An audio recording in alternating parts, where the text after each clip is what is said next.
Ruth capítulo 1, eles vão botar no telão aí, a partir do versículo 1. A minha tradução diz assim, nesses poucos minutos que eu tenho: houve uma época quando os juízes eram líderes de Israel, em que uma fome assolou a terra. Um homem de Belém, de Judá, deixou sua casa e foi morar em Moabe.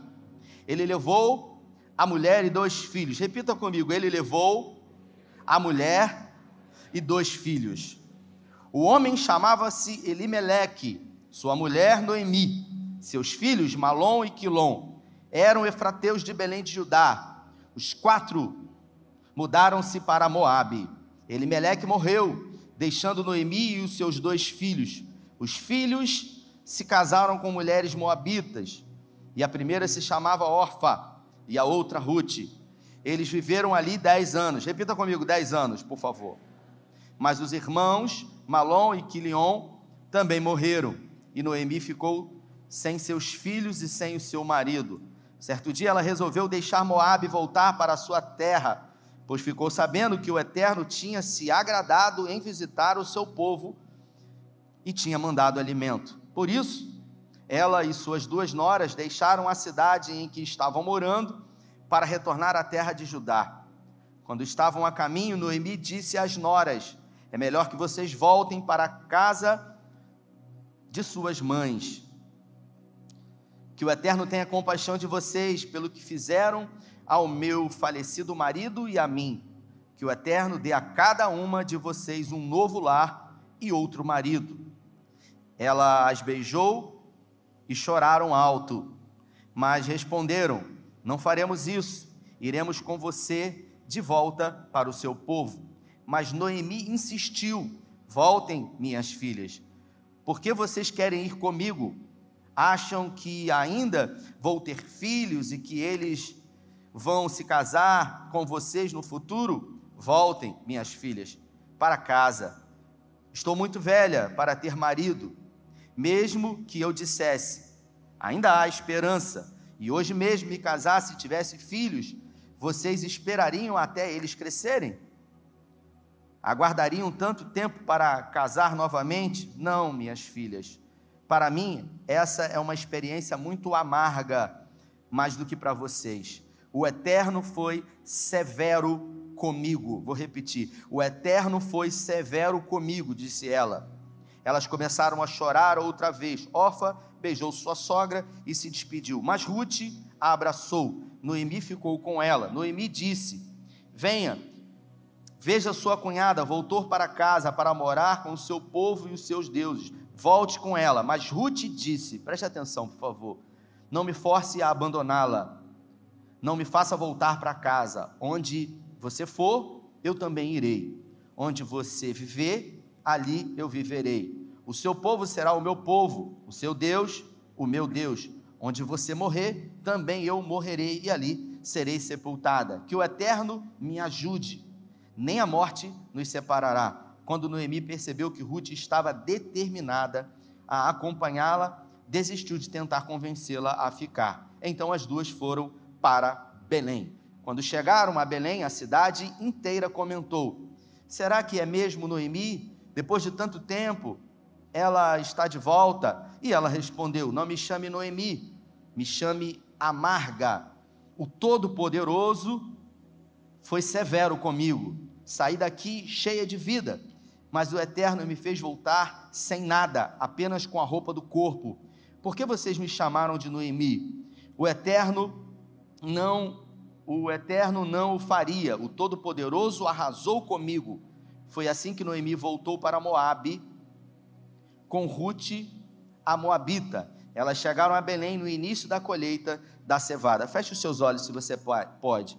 Pai, essa é a tua palavra, e nessa noite pedimos que em graça o Senhor ministre aos nossos corações. Que o Senhor tenha liberdade, pois o Senhor não precisa de tempo, o Senhor precisa de espaço para falar e para fazer. Oramos com fé em nome de Jesus, amém. Esse texto é um texto muito rico. O livro de Ruth é uma poesia, são 4 capítulos que falam da história de uma família que viveu de uma forma traumática. A crise, a famosa crise que assola a vida de todos um dia chegou para essa família. Uma família que vivia em Belém. E eu queria que você se atentasse para esses poucos minutos que eu tenho sobre essa história.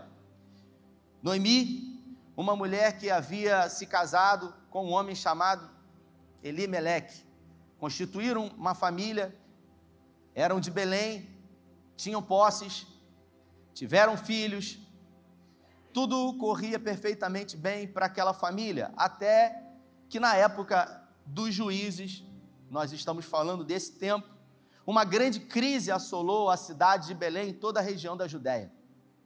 Uma crise que assola a vida de todos de tempo em tempo.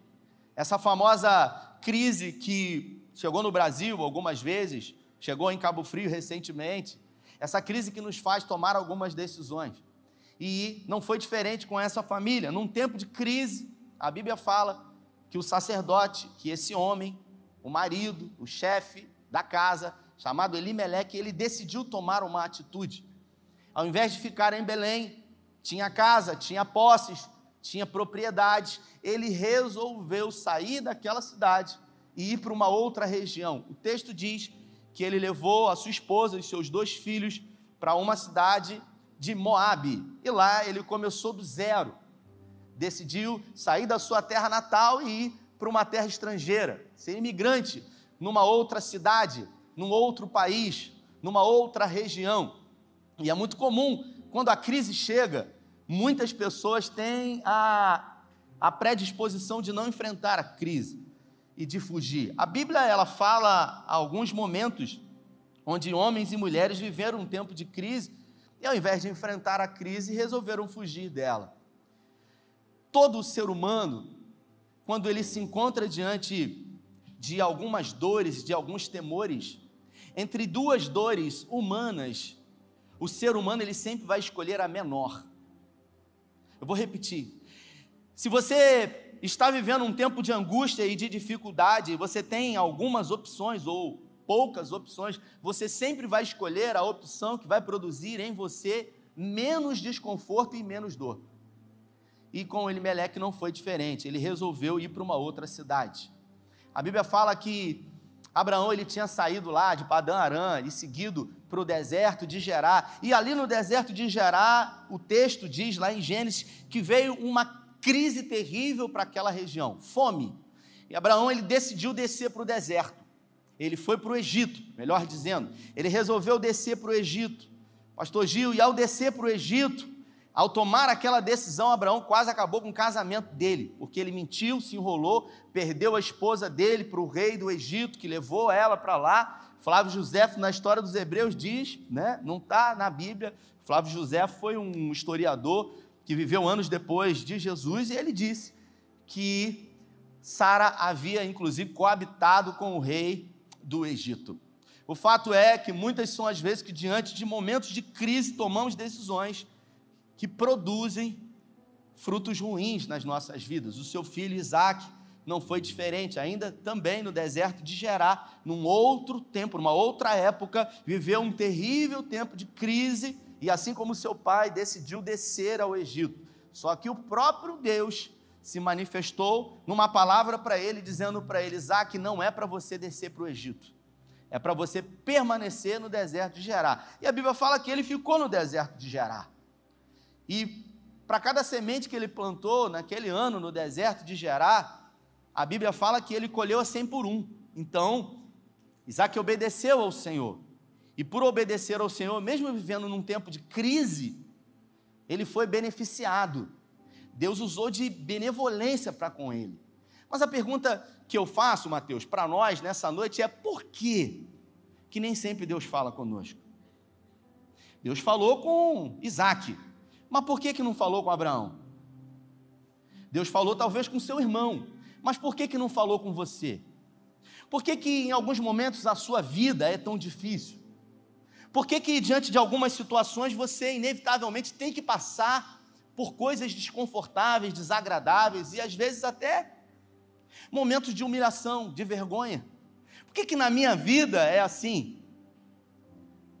A crise ela sempre vai trazer para nós perguntas, inquietações, inquirições.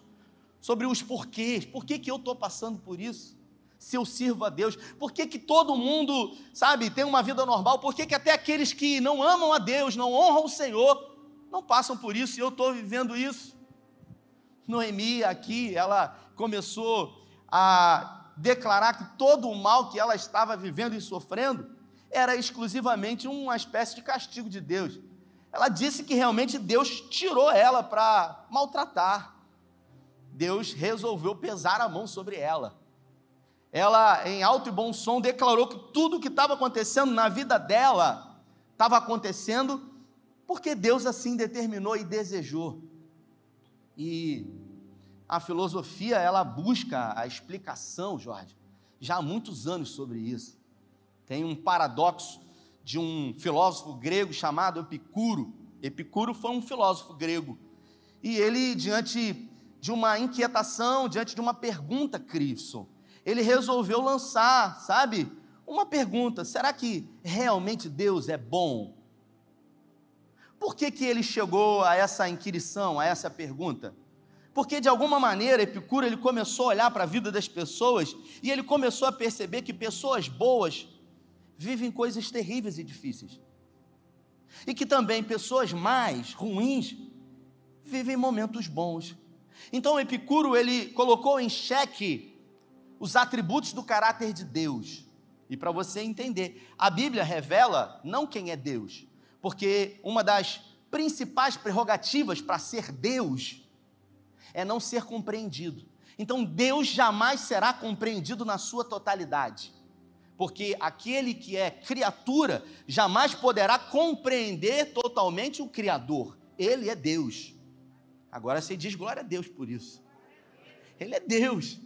E por isso ele não pode ser compreendido por nós. Por isso que a Bíblia fala que os caminhos do Senhor são diferentes dos nossos. O profeta Naum, o único capítulo, diz que os caminhos do Senhor são como tempestade e tormenta. Ele é Deus. Ele não toma o culpado por inocente. As nuvens são o estrado dos seus pés. Ele é. Epicuro, ele resolveu colocar em xeque a onipotência de Deus e a benevolência de Deus. Ele disse: ou ele é bom e não é todo poderoso, porque senão não deixava essas coisas acontecer, ou ele é todo poderoso e não é bom, porque senão isso não acontecia. Então são perguntas válidas, são perguntas legítimas, porque quantos aqui conhecem pessoas que aos seus olhos viveram injustiças terríveis e até o dia de hoje não existem respostas plausíveis para isso? Quantos aqui? Levanta a mão. Muita gente. Então, irmãos, como eu sempre digo, nós sempre vamos ter resposta, pergunta. Sempre vai nos faltar resposta diante de inquirições. Essa mulher aqui, o que ela fez para passar pelo que ela passou aqui? Teoricamente, o texto não revela o que aconteceu com ela. O texto diz que ela era moradora de Belém, casou-se com um homem que tinha posses, teve 2 filhos com esse homem, de repente uma crise veio. E quando a crise chegou, o marido dela decidiu: nós vamos para Moabe. Foram para Moabe. Quando chegaram em Moabe, eles acharam: agora aqui a gente vai prosperar, agora aqui Deus vai abençoar, a gente serve a Deus. Só que sabe o que aconteceu? O marido dela morreu, ela ficou viúva, com 2 filhos. Aí você imagina, ela fugiu de uma crise e encontrou a morte. Nós estamos falando de uma história do Antigo Testamento.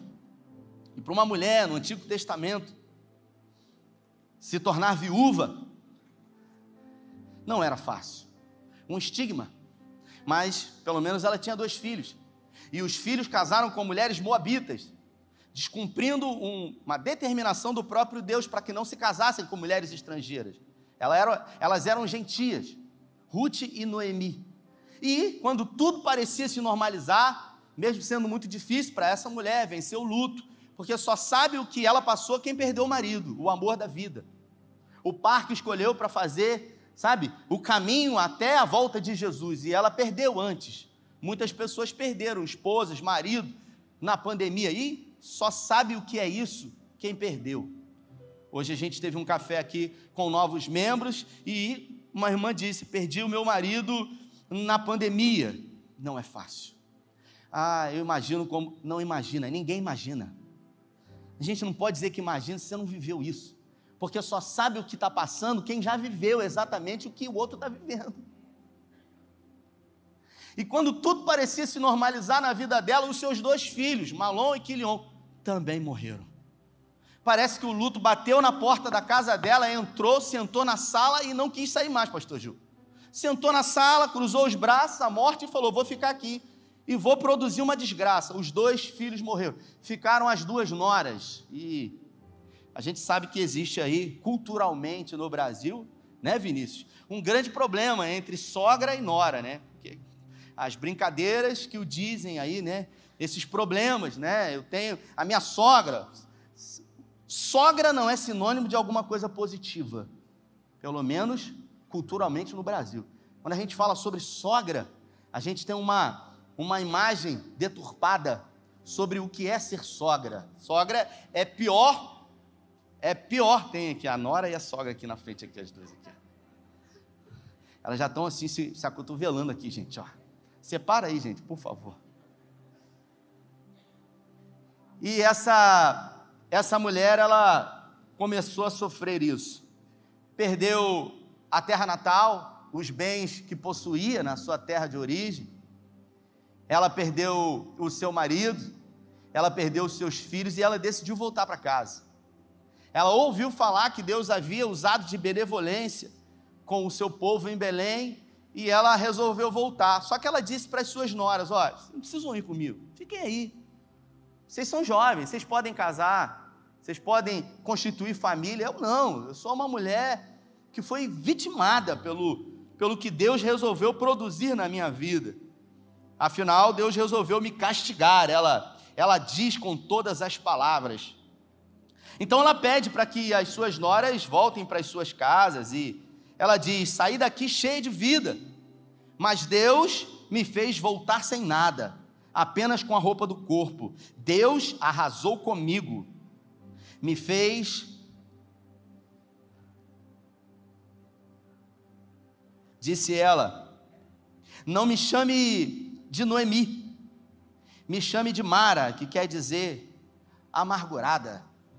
As pessoas diziam, não é a Noemi, aquela que saiu daqui com o marido, com os filhos, com a família, foi tentar num outro país, olha como que ela voltou, ela mesma. Gente, olha como que ela está mal, olha como que essa mulher envelheceu, olha o sofrimento produziu na vida dela. E ela disse, olha, não me chame de Noemi não, porque eu sou uma mulher amargurada. Sabe quando a gente vive dores e a gente não consegue superar essas dores, e essas dores produzem dentro de nós amargura, ressentimento, são sentimentos sentidos várias vezes, eu sinto e eu ressinto, ressentimento, e a gente precisa responsabilizar alguém, e normalmente a gente vai buscar um responsável projetando para aquilo que a gente não conhece, ou seja, é um pecado oculto, é alguma maldição, é alguma coisa que aconteceu, ou quando a gente não sabe o que acontece, porque nós que somos crentes, nós que somos cristãos, quando nós não temos resposta, nós relativizamos. Então, você imagina, um crente vai fazer uma prova num concurso público, ele estuda ou não estuda, não interessa, não importa. Se ele é crente, ele vai fazer a prova, ele estava convicto de que ele precisava passar, ele queria passar, e quando ele faz a prova, gente, e ele não passa, as pessoas perguntam, e aí, como é que foi? Ele não passou. Todo crente diz a mesma coisa. Quem sabe o que ele fala? Deus sabe de todas as coisas. Isso é um clichê, é um jargão. Não, Deus sabe de todas as coisas. Deus sabe, quem não sabe é você e eu. Nós é que não sabemos. Então a gente projeta, Deus sabe de todas as coisas. A verdade é que não haviam respostas aqui. Essa mensagem aqui, desse livro, é uma mensagem de amor. Porque em muitos casamentos que eu fiz, eu não consegui ver o amor que eu vi de uma nora por uma sogra. Porque a Bíblia fala que Noemi chegou para as suas 2 noras e mandou elas embora. Uma voltou. Ruth disse, olha, eu não vou, eu vou ficar com você. E ela disse, vá, olha, a sua concunhada, ela foi embora, siga o mesmo conselho que ela, faça a mesma coisa que ela. E ela olhou nos olhos da sua sogra e disse para ela, olha, não me peça isso. Não me peça que te abandones. Porque onde você for, eu irei. Aonde você ficar, ali eu ficarei. O seu povo será o meu povo. O seu Deus será o meu Deus. A tradução Almeida, eu trouxe aqui a Bíblia, mensagem de Eugene Peterson, mas a tradução Almeida diz o seguinte: que Deus me castigue com todo furor se eu te abandonar. Essa mulher aqui, ela, mesmo sendo uma mulher estrangeira, mesmo não sendo uma descendente de origem judaica, ela teve mais fé do que a sua própria sogra. Ela decidiu estar com ela, apesar de ela não ter mais nada para fazer. É uma prova de lealdade. Eu queria que você entendesse, porque lealdade não tem a ver com aquilo que a gente tem. Lealdade tem a ver com aquilo que nós somos. Porque a gente tem a certeza de que nós temos pessoas leais ao nosso lado, é exatamente quando nós não temos nada para oferecer para esse alguém. É uma fala do padre Fábio de Mello, que diz no momento da velhice. Quando a gente chega na velhice, a gente sabe quem são as pessoas que realmente nos amam. A minha mãe que me criou, a minha avó, ela tem 96 anos. Ela me criou desde 8 meses de idade. Me deu banho, botou roupa em mim, me educou, de vez em quando lanhava, educava. Ela foi útil para mim. Quando eu era indefeso, quando eu não podia fazer nada, ela resolveu cuidar de mim, ela resolveu me amar, ela decidiu. Ela me elegeu como um filho dela. Só que a idade chegou para ela, 96 anos, alguns anos atrás, ela teve um derrame, e esse derrame começou a debilitá-la muito. Hoje, 2 vezes por semana eu vou lá, dou banho nela, dou comida para ela. Ela não me conhece. Não faz diferença nenhuma para ela eu estar ou não estar lá, porque ela não me conhece. Mas eu tenho uma aliança com ela. Mesmo ela não me conhecendo, e às vezes quando estou dando banho nela, ela me belisca, que ela não quer tomar banho. Ela me machuca, sabe? Mas eu tenho uma lealdade por aquilo que ela já fez comigo. Os últimos dias, meses ou anos, não importa o que ela faça, eu jamais deixarei de estar lá. Por quê? Porque eu sei o que foi feito por mim. Mesmo que ela não me conheça, mesmo que ela não retribua, mesmo que ela não corresponda àquilo que eu faço por ela, ainda assim eu estarei fazendo. Isso é lealdade. Porque Noemi não tinha nada para oferecer para Ruth. Noemi não tinha mais nome, não tinha dinheiro, não tinha mais filhos, não era ninguém. Mas para Ruth ela era alguém importante. E você sabe o que eu olho para essa história e eu vejo claramente? Por mais que numa visão macro a gente não consiga ver Deus, porque o único livro da Bíblia, né, pastor Gil, que não fala o nome Deus no livro, mas ele é recheado da presença de Deus de uma forma velada.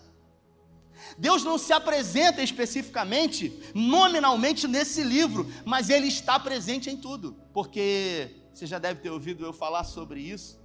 Por pior que possa estar sendo a nossa dor, o momento que a gente está vivendo, Deus sempre coloca alguém.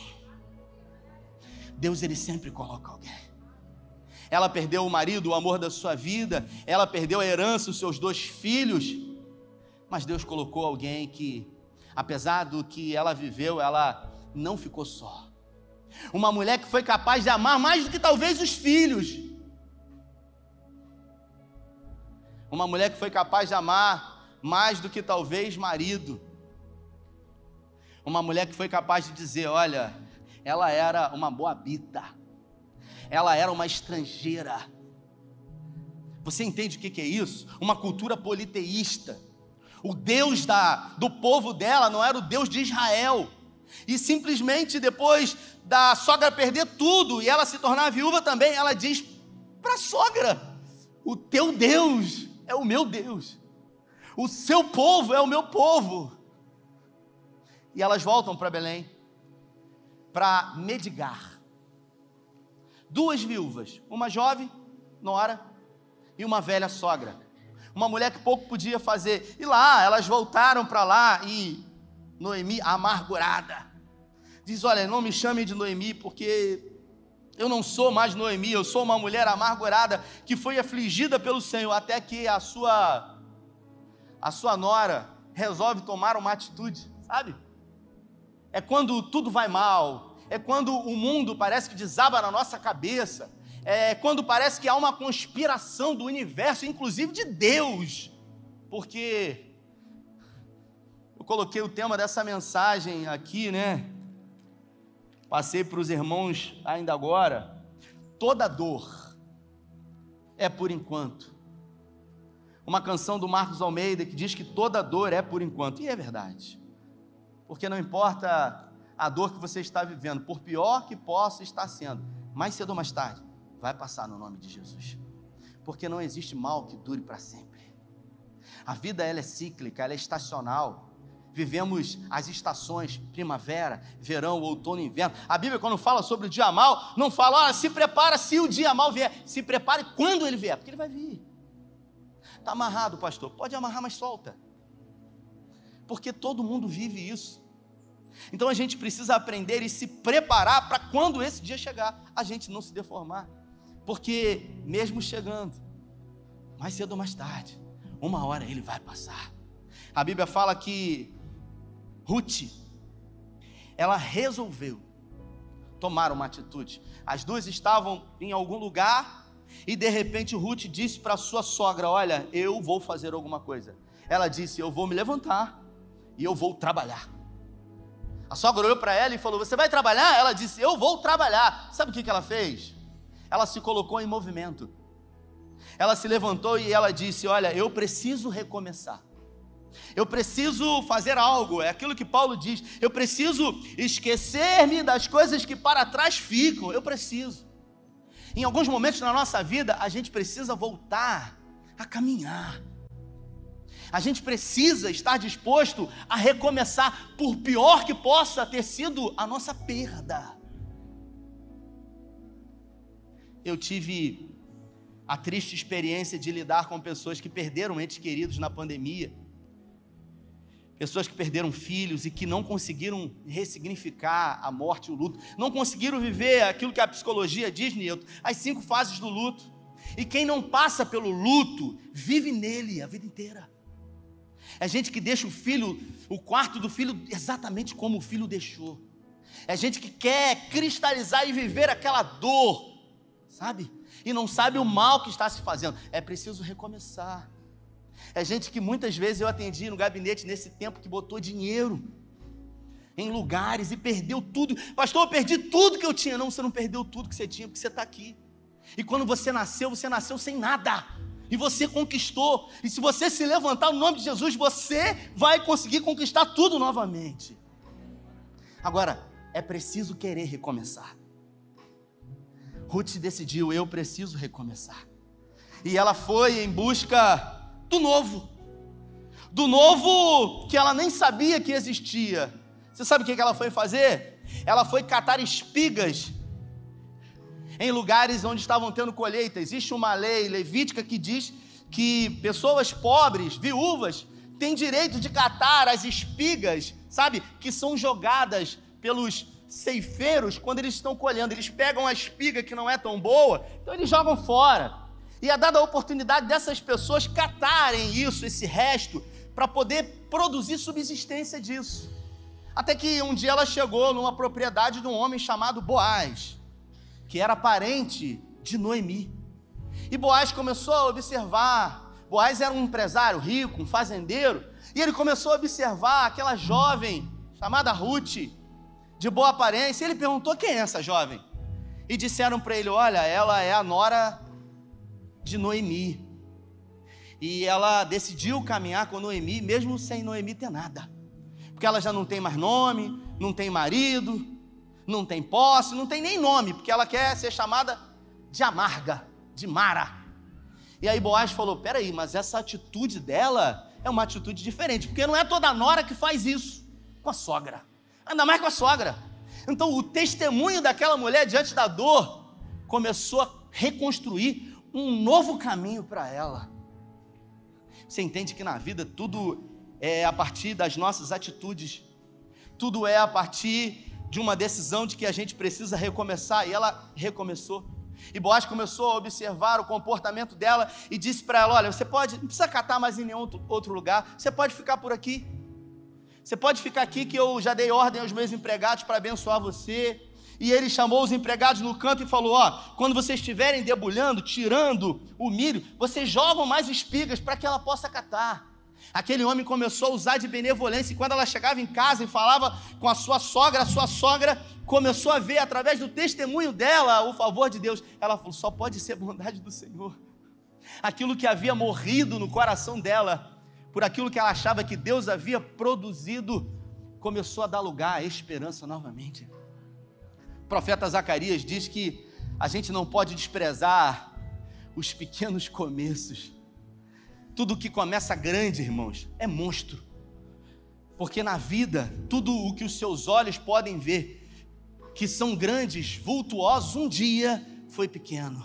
Inclusive esse prédio aqui, que um dia tive a oportunidade, pastor Gil, de ver a pedra fundamental, aqui não era nada. Começou pequeno. Então, na sua vida também é assim. Até que Deus dá a oportunidade dessa mulher, resumindo a história por causa do tempo, de se casar com Boaz, uma mulher estrangeira, uma moabita. Ela era uma gentia, e da relação dos dois, eles tiveram um filho, um lindo filho, um filho que a Bíblia fala que foi o avô de Davi, do rei Davi, foi o pai de Jessé. Uma história rica, cheia de altos e baixos, imperfeita, como a minha vida e como a sua vida.